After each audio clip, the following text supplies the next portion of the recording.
Capítulo 3. Método. 18. El deseo muy natural y muy laudable de todo adepto, deseo que todo sería poco para alentar, es el de hacer prosélitos. Con la mira de facilitar su tarea, nos proponemos examinar aquí la marcha más segura, según nosotros, para alcanzar este objeto, a fin de ahorrarles esfuerzos inútiles. Hemos dicho que el espiritismo es toda una ciencia, toda una filosofía. Aquel que quiera reconocerla seriamente, debe pues como primera condición, dedicarse a un estudio serio, y persuadirse que más que ninguna otra ciencia, no puede aprenderse jugando. Ya hemos dicho también, que el espiritismo toca todas las cuestiones que interesan a la humanidad. Su campo es inmenso, y sobre todo debe considerárselo por sus consecuencias. Sin duda, la creencia en los espíritus forma la base, pero no basta para ser un espiritista ilustrado, como la creencia en Dios no basta para ser un teólogo. Veamos, pues, de qué manera conviene proceder en esta enseñanza para que conduzca con más seguridad a la convicción. ¿No deben asustarse los adeptos por esta palabra de enseñanza? ¿La enseñanza desde la cátedra o de la tribuna no es la única? Hay también la de la simple conversación. Toda persona que quiere persuadir a otra, ya por la vía de las explicaciones, ya por la de las experiencias, también enseña.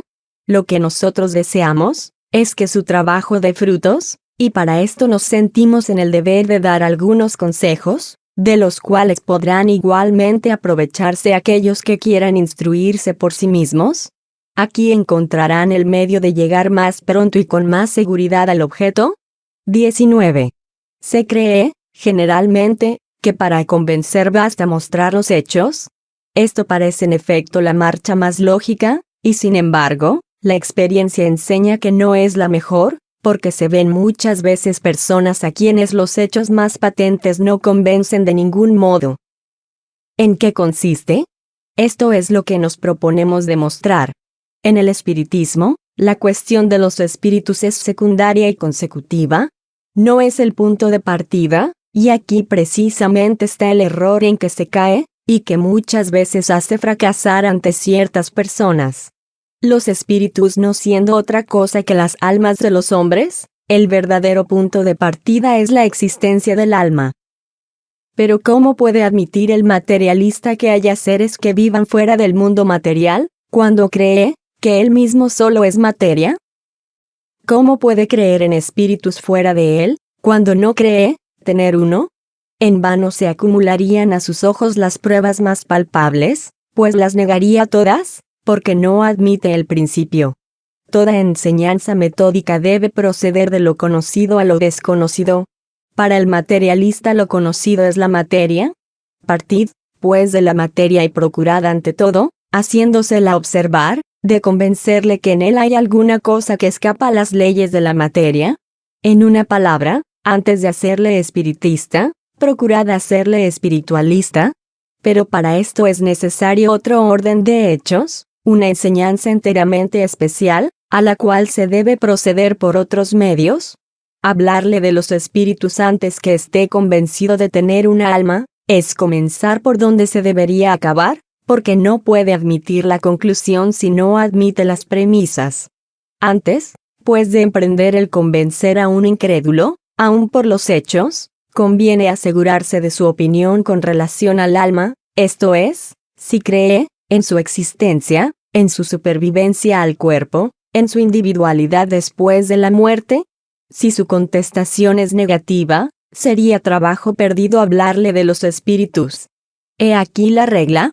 No decimos nosotros que sea sin excepción, pero entonces es que hay probablemente otra causa que le hace menos refractario. 20. Entre los materialistas, es menester distinguir dos clases. En la primera ponemos a todos aquellos que lo son por sistema. Entre estos no es la duda, es la negación absoluta, razonada a su manera. A sus ojos el hombre no es más que una máquina que marcha mientras está montada, que si se descompone, se detiene y solo queda de ella después de la muerte el esqueleto. Su número es felizmente muy restringido, y no constituye, en ninguna parte, una escuela altamente reconocida. No tenemos necesidad de insistir sobre los deplorables efectos que resultarían para el orden social de la vulgarización de semejante doctrina. Nos hemos extendido lo suficiente sobre este objeto en el libro de los espíritus. Cuando hemos dicho que la duda cesa entre los incrédulos en presencia de una explicación racional, es necesario cuando menos exceptuar de ellos a los materialistas, aquellos que niegan toda potencia y todo principio inteligente fuera de la materia. La mayor parte se obstinan en su opinión por orgullo, y creen que su amor propio está obligado a persistir. Persisten por y contra todas las pruebas contrarias, porque no quieren quedar debajo. Con estas gentes no hay nada que hacer. Tampoco es conveniente dejarse sorprender por el falso semblante de sinceridad de aquellos que dicen, hacedme ver y creeré. Los hay que son más francos y dicen claramente, vería y no creería. 21. La segunda clase de materialistas, y de hecho la más numerosa, porque el verdadero materialismo es un sentimiento antinatural, comprende a aquellos que lo son por indiferencia, y se puede decir a falta de otra cosa mejor.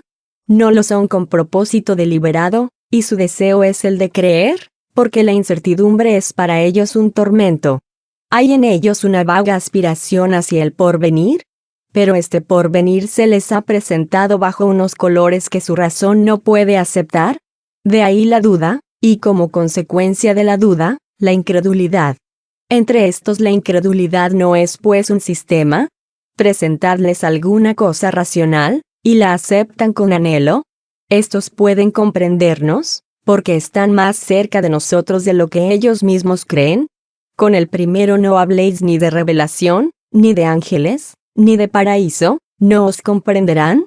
Pero colocándoos sobre su terreno, probadle desde luego que las leyes de la fisiología son impotentes para dar razón de todo.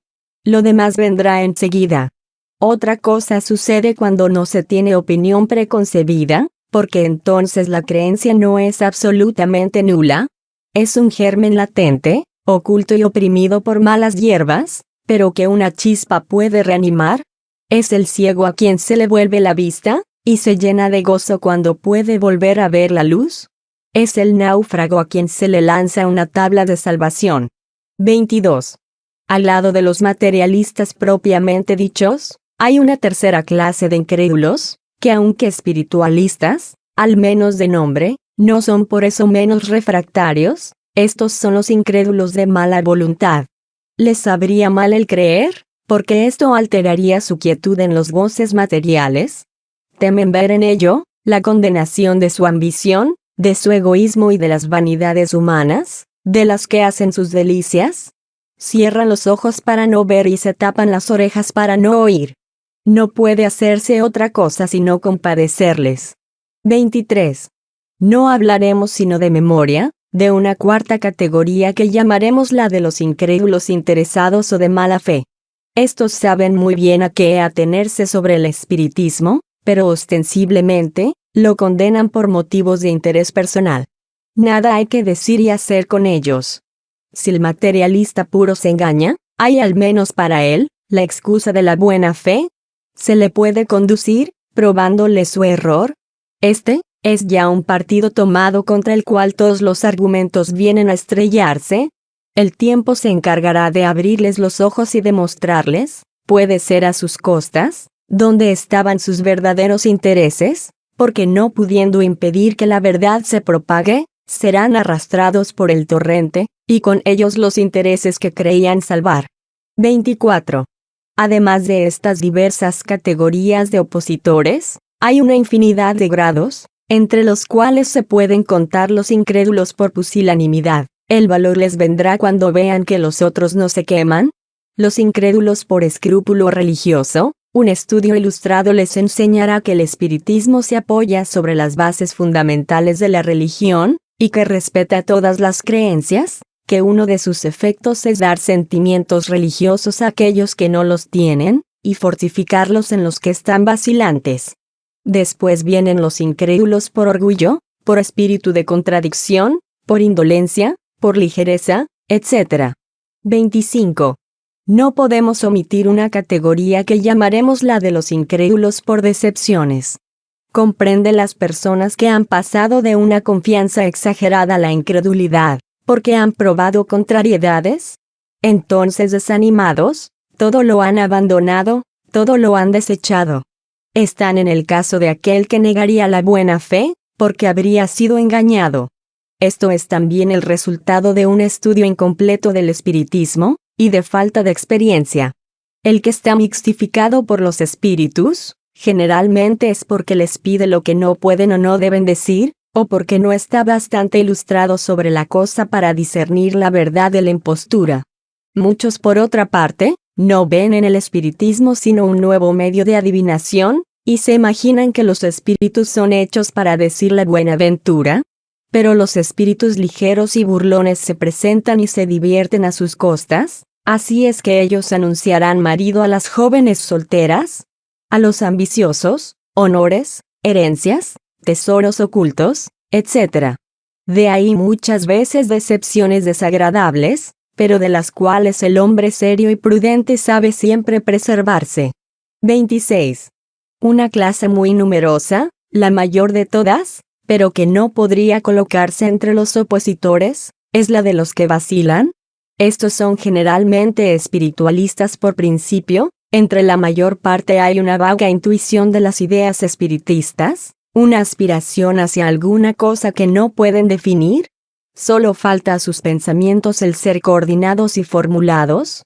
El espiritismo es para ellos como un rayo de luz, es la claridad que disipa la niebla, así es que lo acogen con ahínco, porque les libera de las angustias de la incertidumbre. 27. Si desde este punto echamos una ojeada sobre las diversas categorías de creyentes, encontraremos en primer lugar los espiritistas sin saberlo. Propiamente hablando, esta es una variedad o matiz de la clase precedente. Sin haber oído jamás hablar de la doctrina espírita, tienen el sentimiento innato de los grandes principios que se deducen, y este sentimiento se refleja en ciertos pasajes de sus escritos y de sus discursos, a tal punto que oyéndoles se les creería completamente iniciados en él. Muchos de estos ejemplos se encuentran en los escritores sagrados y profanos, en los poetas, los oradores, los moralistas, y los filósofos antiguos y modernos. 28. Entre los convencidos por medio de un estudio directo pueden distinguirse, primero, los que creen pura y simplemente en las manifestaciones. El espiritismo es para ellos una simple ciencia de observación, una serie de hechos más o menos curiosos. A estos les llamaremos espiritistas experimentadores. Segundo, los que ven en el espiritismo otra cosa más que los hechos, comprenden la parte filosófica, admiran la moral de que se deduce, pero no la practican. Su influencia sobre su carácter es insignificante o nula. Nada cambian en sus costumbres, y no se privarían de un solo goce. El avaro es siempre miserable, el orgulloso siempre lleno de sí mismo, el envidiado y el celoso siempre hostiles. Para ellos la caridad cristiana solo es una bella máxima. Estos son los espiritistas imperfectos. Tercero, aquellos que no se contentan con admirar la moral espiritista, sino que la practican y aceptan con todas sus consecuencias. Convencidos que la existencia terrestre es una prueba pasajera, procuran sacar provecho de sus cortos instantes para marchar en el camino del progreso, el único que puede elevarles en la jerarquía del mundo de los espíritus, esforzándose en hacer el bien y en reprimir sus malas inclinaciones. Sus relaciones son siempre seguras, porque su convicción les aleja de todo mal pensamiento. En todas sus cosas la caridad es la regla de su conducta. Estos son los verdaderos espiritistas, o mejor dicho, los espiritistas cristianos. Cuarto, hay en fin, los espiritistas exaltados. La especie humana sería perfecta si solo tomara siempre la parte buena de las cosas. En todo, la exageración es nociva. El espiritismo da una confianza demasiado ciega y a menudo pueril en las cosas del mundo invisible, y hace aceptar, muy fácilmente y sin comprobación, lo que la reflexión y el examen demostrarán como absurdo e imposible, pero el entusiasmo no reflexiona, ofusca. Esta especie de adeptos es más dañina que útil a la causa del espiritismo. Estos son los menos a propósito para convencer, porque se desconfía con razón de su criterio, son de muy buena fe el juguete, ya de los espíritus mixtificadores, ya de los hombres que procuran explotar su credulidad. Si solo ellos sufriesen las consecuencias, el mal sería reducido a la mitad. Lo peor es que dan, sin querer, armas a los incrédulos que buscan con ahínco más bien las ocasiones de divertirse que de convencerse, y no dejan de atribuir a todos el ridículo de algunos.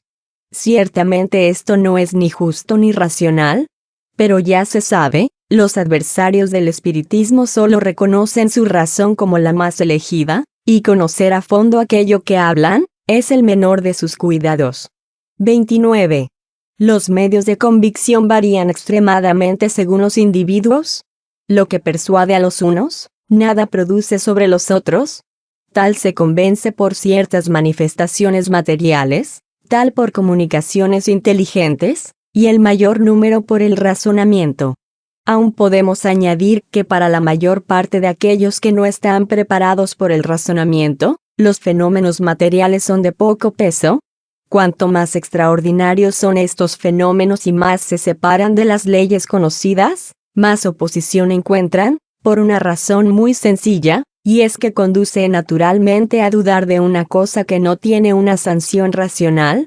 Cada uno la mira desde su punto de vista y se la explica a su manera. El materialista ve en ella una causa puramente física, una superchería.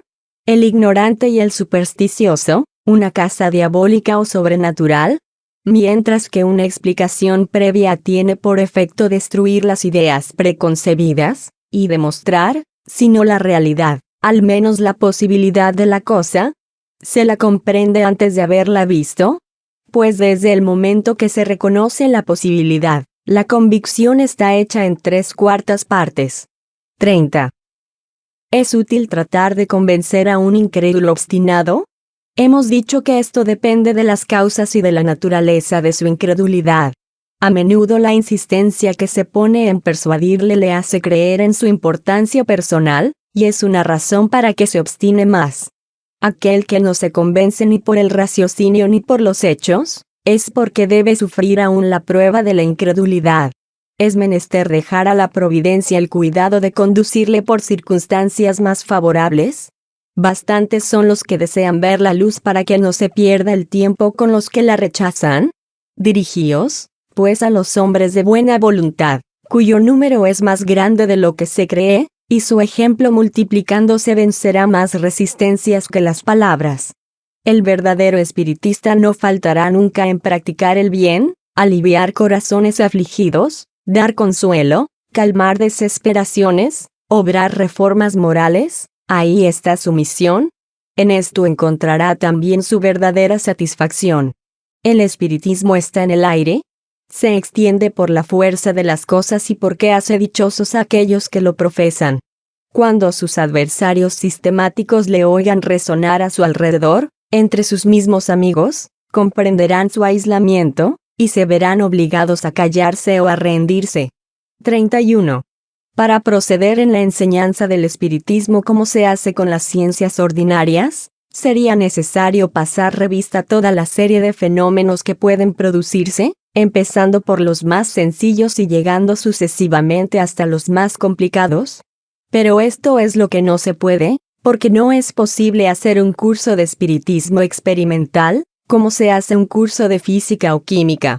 En las ciencias naturales se opera sobre la materia bruta, que se manipula a gusto y se está casi siempre cierto de poder regularizar los efectos. En el espiritismo tiene uno que habérselas con inteligencias libres, y nos prueban a cada instante que no están sometidas a nuestros caprichos. Es menester, pues, observar, esperar los resultados, aprovechar las ocasiones. Decimos además, con toda convicción, que el que presumiere en obtenerlas por su voluntad, no puede ser más que un ignorante o un impostor, porque el verdadero espiritismo no se pondrá en el espectáculo ni se mostrará jamás en escena. Tiene también algo de ilógico creer que los espíritus vengan a ser examinados y someterse a investigación como objetos de curiosidad. Los fenómenos pueden, pues, faltar cuando se tiene necesidad de ellos, o presentarse en otro orden que el que se desea. Añadamos también que para obtenerlos son necesarias personas dotadas de facultades especiales, y estas facultades varían hasta lo infinito, según la aptitud de los individuos. Luego, como es extremadamente raro que una persona tenga todas las aptitudes, es una dificultad de más, porque sería menester siempre tener a mano una verdadera colección de mediums. Lo que no es posible. El medio de obviar este inconveniente es muy sencillo, es el de empezar por la teoría. En ella se examinan todos los fenómenos, se explican y se da cuenta de ellos, se comprende la posibilidad, se conocen las condiciones en las cuales pueden producirse y los obstáculos que pueden encontrarse, cualquiera que sea entonces el orden en el cual son conducidos por las circunstancias, nada tienen que pueda sorprender. Esta vía ofrece además otra ventaja, es la de ahorrar una porción de contrariedades al que quiere operar. Prevenido contra las dificultades, se puede poner en guardia y evitar adquirir la experiencia a sus costas. Desde que nos ocupamos de espiritismo, no sería difícil manifestar el número de personas que han venido a nosotros, y entre estas, cuántas hemos visto que habían permanecido indiferentes e incrédulas en presencia de los hechos más patentes, y que más tarde se han convencido por una explicación razonada. ¿Cuántas otras han sido predispuestas a la convicción por el razonamiento? ¿Cuántas, en fin, han sido persuadidas sin haber visto nada sino únicamente porque comprendieron? Hablamos, pues por experiencia, y por lo que decimos, creemos que el mejor método de enseñanza espiritista es el de dirigirse a la razón antes que a los ojos. Este es el que seguimos en nuestras lecciones, y tenemos motivo para quedar satisfechos. Nuestra enseñanza teórica y práctica es siempre gratuita. 32. El estudio previo de la teoría tiene otra ventaja, es la de mostrar inmediatamente la grandeza del objeto y el alcance de esta ciencia. Aquel que debuta viendo girar o golpear una mesa, está más inclinado a la burla, porque difícilmente cree que de una mesa pueda salir una doctrina regeneradora de la humanidad. Hemos mencionado siempre que aquellos que creen antes de haber visto, solo porque han leído y comprendido, lejos de ser superficiales, son al contrario los que más reflexionan, adhiriéndose más al fondo que a la forma. Para ellos la parte filosófica es la principal, los fenómenos propiamente dichos son lo accesorio, y dicen que aun cuando los fenómenos no existieran, no dejaría de quedar una filosofía, que por sí sola resuelve problemas insolubles hasta hoy, que por sí sola da al pasado del hombre y a su porvenir la teoría más racional, pues prefieren una doctrina que explica, a las que no explican o explican mal. El que reflexiona comprende muy bien, que se podría hacer abstracción de las manifestaciones y que por eso no subsistiría menos la doctrina. Las manifestaciones vienen a corroborarla, a confirmarla, pero no son la base esencial. El observador formal no las rechaza, al contrario, espera las circunstancias favorables que le permitirán ser testigo. La prueba de los que avanzamos, es que antes de haber oído hablar de las manifestaciones, muchas personas tenían la intuición de esta doctrina, que no ha hecho sino dar un cuerpo, un conjunto a sus ideas. 33. Por otra parte, no sería exacto decir que los que empiezan por la teoría, no tengan objetos prácticos de observación. Por el contrario, los hay que a sus ojos deben tener mayor valor que los que puedan producir en su presencia. Estos son los hechos numerosos de las manifestaciones espontáneas, de las cuales hablaremos en los capítulos siguientes. Hay pocas personas que no tengan conocimiento de estas, al menos de oídas. Muchas las han tenido ellas mismas, a las cuales solo habían prestado una mediana atención. La teoría tiene por efecto darles la explicación de esto mismo, y decimos que estos hechos son de un gran valor, cuando se apoyan sobre testimonios irrecusables, porque no se puede suponer ni preparación ni connivencia. Si los fenómenos provocados no existían, no menos subsistirían los fenómenos espontáneos, y aunque el espiritismo no tuviese otro resultado que el de darles una solución racional, esto sería ya mucho. Así es que la mayor parte de los que leen por adelantado, transportan sus recuerdos sobre estos hechos, que son para ellos una confirmación de la teoría. 34. Se formaría un concepto equivocado sobre nuestra manera de ver, si se supusiese que aconsejamos que se desprecien los hechos. Por los hechos hemos llegado a la teoría. Es verdad que para conseguirlo nos ha sido necesario un trabajo asiduo de muchos años y millares de observaciones. Mas ya que los hechos nos han servido y nos sirven todos los días, seríamos inconsecuentes con nosotros mismos si cuestionásemos su importancia, sobre todo cuando hacemos un libro destinado a hacerlos conocer. Solo queremos decir, que sin el razonamiento no bastan para determinar la convicción. Que una explicación previa destruyendo las prevenciones y mostrando que no tienen nada contrario a la razón, prepara para que se acepten. Esto es tan cierto, que de 10 personas completamente novicias, que asistieran a una sesión experimental, aunque fuese de las más satisfactorias desde el punto de vista de los adeptos, 9 saldrían sin estar convencidas, y algunas más incrédulas que antes, porque los experimentos no habrán correspondido a lo que esperaban.